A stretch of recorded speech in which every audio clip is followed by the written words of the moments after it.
Political analyst Professor Stephen Friedman has described those criticizing the expelled South African ambassador to the United States, Ebrahim Rasool, as having double standards. Well, he joins us now to expand on his analysis of the situation. Professor, good evening to you, and thank you very much for your time. I want to start on Ambassador Rasool because you hold the view that his analysis of the United States government was, quote unquote, fairly mild. How far should he have gone, in your view?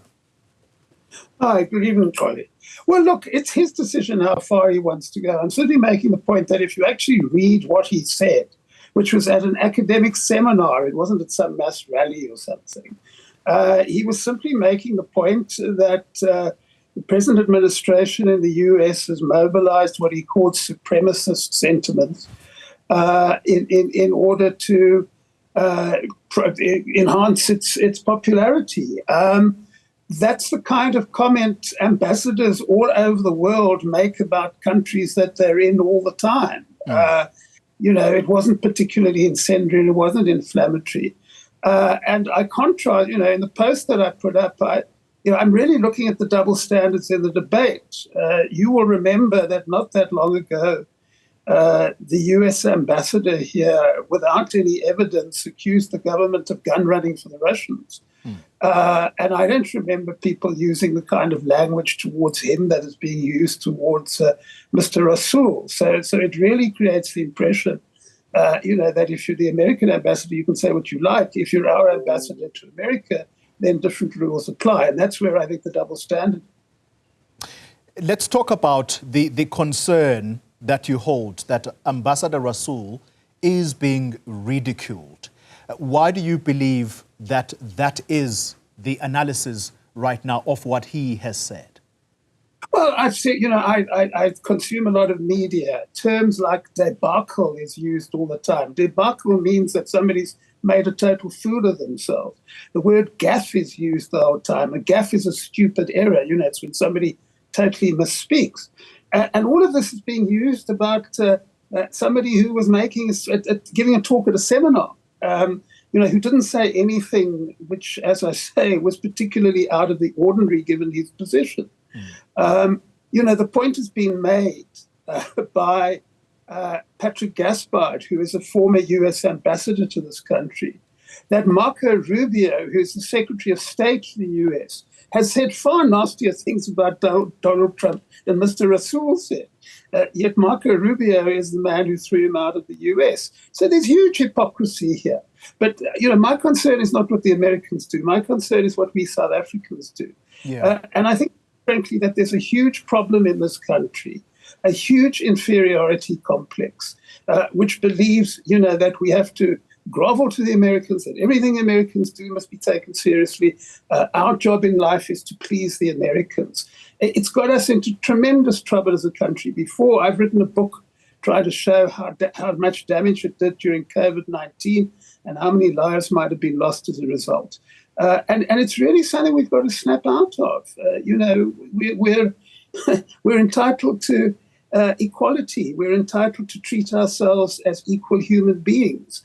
Certain countries are not destined to rule the world. Yeah, it's interesting that you even use that expression, Professor, that we almost suffer from an inferiority complex. I want to juxtapose what you are saying to a conversation I had with the former ambassador, Kingsley Makubele. I spoke to him last night on this show, and to sum up his viewpoint, he says that he believes that Ambassador Rasool was unguarded in his comments because, in a way, he almost allowed himself to delve or dabble in politics and forgot that he is a diplomat first. Do you agree with his stance? Absolutely not at all. I think it's a stance which ignores what real diplomacy is all about. I mean, one of the ironies of the situation is that American ambassadors throughout the world, including at times in this country, have said far more critical things about the governments that they were sent to be in contact with than Rasool said about Trump.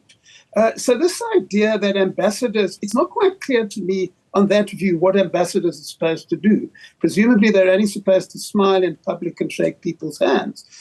Ambassadors are representing their country. Ambassadors are supposed to explain to people how their country sees the world. And on some occasions, that means explaining how your country differs from the country you happen to be an ambassador to. And I could give you countless examples of US ambassadors, not only Mr. Bridgerty, who accused us of gun running, countless US ambassadors at various parts of the world who've said very nasty things about the country that they're an ambassador to. Nobody's used words like debacle and gaffe and suggested that they shot themselves in the foot. Yeah.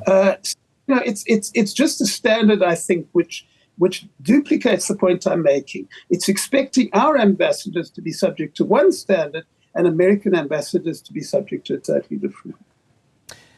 Can I get your views, Professor, on whether you think at a time like this, it is an opportune moment for South Africa to be readying the next ambassador, basically the replacement to Rasool, and lining them up to go to Washington? Or should the government hold back and just actually watch what is going on in this new administration?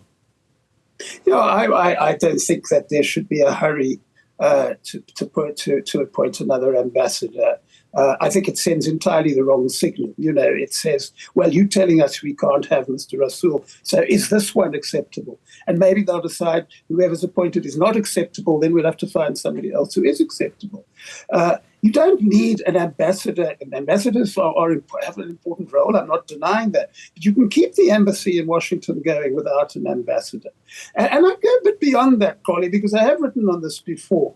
Whatever we say in public and whatever our government says in public, the reality, as long as this administration is in charge in the US, is that they will not take us seriously. They will attack us whatever we do. We can send 4 ambassadors there and it won't make a difference. I've spelled out in various articles why I think that's the case.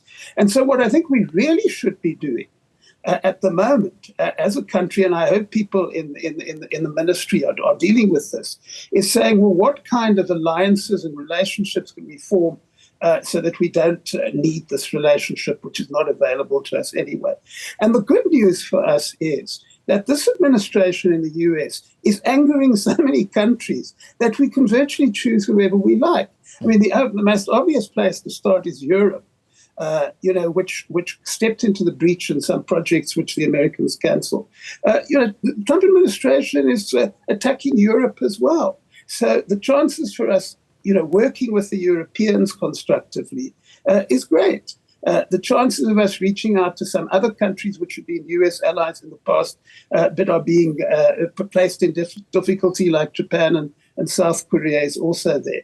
So I'm just hoping that our diplomats are working on a strategy to say, look, we can keep on trying, but this relationship is not available to us as long as those people are in power, and let us do whatever we can to build up our relationships with other countries so that we minimize the damage as much as possible. Well, it appears that is the strategy of the Ramaphosa administration. If you look at what happened last week, I think it was, when they met the EU delegation in the country, that summit. Let's conclude the conversation, Professor. An individual whose name is Joel Pollack, he claims to be a front runner as the US ambassador to South Africa. And he seems to suggest that if it is not him, then perhaps South Africa must prepare itself for someone who holds even much stronger views than he does. This is someone who has made it his job to critique this country, particularly the transformation policies. Should South Africa accept him as a representative of the US government here? Absolutely not. He's made it quite clear he's not interested in a relationship with this country. He's here to be hostile to the country. If Abraham Rasool, who makes an academic comment in a seminar, is not good enough, then a man who puts up on his social media every day how much he hates this country and the way it's operating is not a fit person to be the ambassador. And if the ambassador is chosen, has even more extreme views with him, then obviously that person is not fit. We want an American ambassador who wants to engage with the country. Somebody who arrives here and from day one is hostile to the country, these people, is a problem. And we're better off not having a US ambassador than somebody who's come here to tell us how much they hate it. Professor Stephen Friedman, thank you very much for your time and insights tonight. He is joining yet more voices who are screaming out about our treatment, our country's treatment, our government's treatment by the United States. Well,